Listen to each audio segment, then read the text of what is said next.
시청자 여러분 안녕하십니까? VOA 뉴스투데이 시작합니다. 최근 북한과 이란이 미국 제재에 대항해 협력해야 한다며 연대 움직임을 강화하고 있습니다.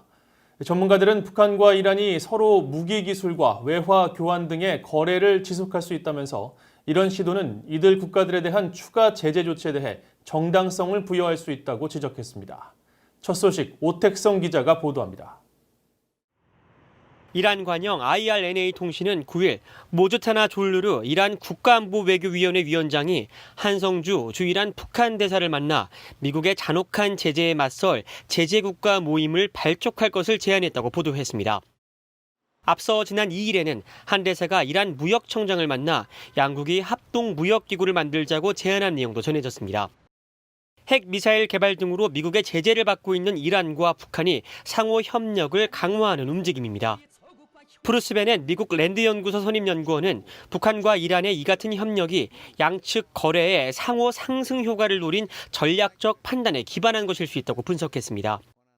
Iran has hard currency because of its oil, and North Korea needs hard currency, and North Korea is really good at smuggling. So they can help Iran by smuggling, and Iran can help them by providing hard currency. 브루스 클링너 헤리티지 재단 선임연구원은 양국 관계는 오랫동안 이어져 오고 있다면서 무기 개발을 위한 교류 관계를 주목했습니다. 기술과 돈을 맞바꾸는 관계를 지속하고 있다는 겁니다. It was a barter relationship where it may have been economic benefits provided to North Korea in return for developments on missile and perhaps nuclear. 클링너 선임연구원은 그러면서 이런 군사적 관계 외에도 두 나라는 경제적 관계 역시 확대하려고 하겠지만 유엔 안보리의 대북 제재와 미국의 제재로 인해 실제 효과는 제한적일 것이라고 내다봤습니다. 마크 피츠패트릭 국제전략연구소 연구원은 이란과 북한의 협력 발표에는 북한의 석유 확보가 포함됐을 수 있다고 지적했습니다. 그러면서 이 두 나라는 긍정적 효과를 노리고 협력 강화에 나서겠지만 결과적으로는 미국의 추가 제재 부과에 정당성을 줄 수 있다고 말했습니다. Now the United States can say, look, at these two rogue states, they're cooperating, they're going to be engaging in more military exchanges. They might cooperate in the nuclear field. That's dangerous. We have to be tougher on them. 피츠패트릭 연구원은 그러면서 북한과 이란이 협력 강화를 주장하고 있는 만큼 국제사회는 이 두 나라가 협력하며 벌이는 제재 회피 활동에 더 주목할 수 있다고 경고했습니다. VOA 뉴스 오택성입니다.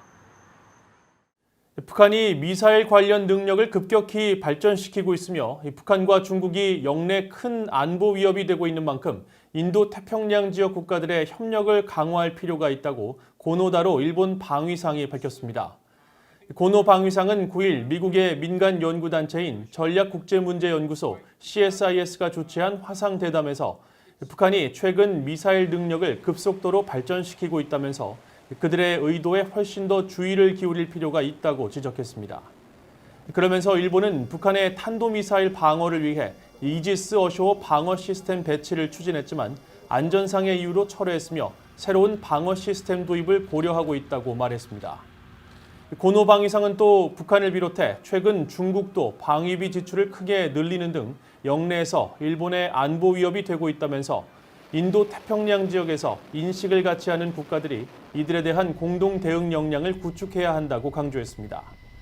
그러면서 이를 위해서는 미국과 일본만으로는 불가능하며 더 큰 글로벌 메커니즘이 필요하다면서 미국과 일본, 호주, 인도가 포함된 영내 사각 안보 협력체 쿼드를 언급하고 어느 나라든지 같은 비전을 공유한다면 환영받을 것이라고 덧붙였습니다. 주로 남중국해 상공에서 중국군의 동향 감시 임무를 맡고 있던 미국 육군의 첫 제트 정찰기가 이례적으로 한반도 상공을 정찰 비행한 것으로 나타났습니다. 9일 민간 항공기 추적 사이트 노콜사인에 따르면 미국 육군 소속 CL-600 아르테미스 정찰기가 9일 한국 수도권 일대 상공을 비행했습니다.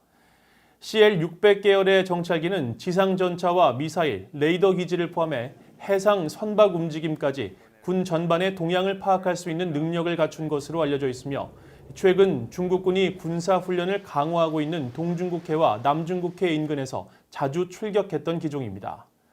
이와 관련해 한국군소식통은 주한미군 정찰기인 RC-12X 가드레일이 대북 정찰 임무를 맡고 있는 상황에서 CL-600 계열 정찰기까지 출동한 것은 매우 이례적이라고 밝혔으며 9월 9일 북한 정권 수립일 동향과 다음 달 노동당 창건 기념일을 앞둔 정보 수집 비행일 가능성이 커 보인다고 연합뉴스 등 한국 언론들이 전했습니다. 중국에서 북한 공작원들에 의해 납치돼 사망한 것으로 알려진 김동식 목사의 유족들이 북한을 상대로 미국 법원에 소송을 제기했습니다. 앞서 김 목사의 아들 등은 2015년 3억 달러의 배상 판결을 받았는데 이번에는 부인과 딸 등 다른 가족들이 북한에 피해 보상을 요구하고 나섰습니다. 함지하 기자가 취재했습니다. 1990년대 중국 옌벤 일대에서 장애인과 탈북자들을 도왔던 김동식 목사는 2000년 1월 북중 접경 지역에서 북한 공작원들에 의해 납치됐습니다. 이후 고문에 시달린 김 목사는 이듬해인 2001년 2월 평양에서 고문 후유증과 폐쇄 공포증 등으로 사망해 매장된 것으로 알려졌습니다. 이후 김 목사의 아들과 남동생은 북한 정권을 상대로 미국 법원에 소송을 제기했습니다. 1심에서는 패소했지만 항소심을 거쳐 지난 2015년 3억 3천만 달러의 배상 판결을 이끌어냈습니다. 이번에는 당시 소송에 참여하지 않았던 김 목사의 부인과 딸, 아들이 소송을 제기했습니다. 김 목사의 가족들은 8일 제출한 소장에서 김 목사의 죽음으로 심한 정신적 고통과 극심한 심적 고통은 물론 경제적 피해 등에 시달렸다고 호소하면서 재판부가 북한 정권의 김 씨 등의 손해 부분에 대한 배상과 징벌적 배상, 변호인 비용 등을 지불하도록 명령해 줄 것을 요청했습니다.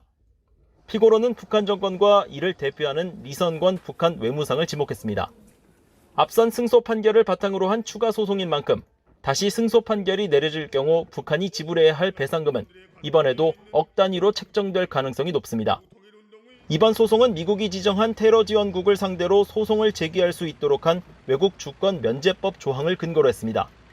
앞서 지난달 17일 북한에 2년 넘게 억류됐다 풀려난 케네스 배시 소송이나 조만간 최종 판결을 앞두고 있는 푸에블로호 승조원과 유가족 등의 북한 상대 소송도 같은 형식입니다. 지난 2018년 12월 약 5억 달러의 배상 판결을 받은 미국 대학생 오토 원비어의 가족들도 북한 정권을 상대로 소송하면서 북한이 테러 지원국이란 사실을 명확히 했습니다. 이번 소송 역시 2015년 김 목사 아들이 제기한 대북 소송에서 승소 판결을 이끌었던 로버트 톨친 변호사가 맡았는데 톨친 변호사는 VOA에 김정은 정권의 은닉 자산을 끝까지 추적할 것이라고 밝힌 바 있습니다. We are remaining ever vigilant, looking for North Korean assets. The North Koreans are masters at hiding money and obscuring transactions, offshore companies and shell companies, in order to hide their transactions.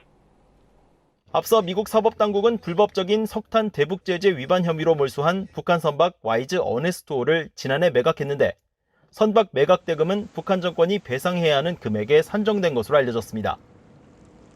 북한 당국은 미국에서 제기된 소송에 대해 한 번도 대응을 하지 않았습니다.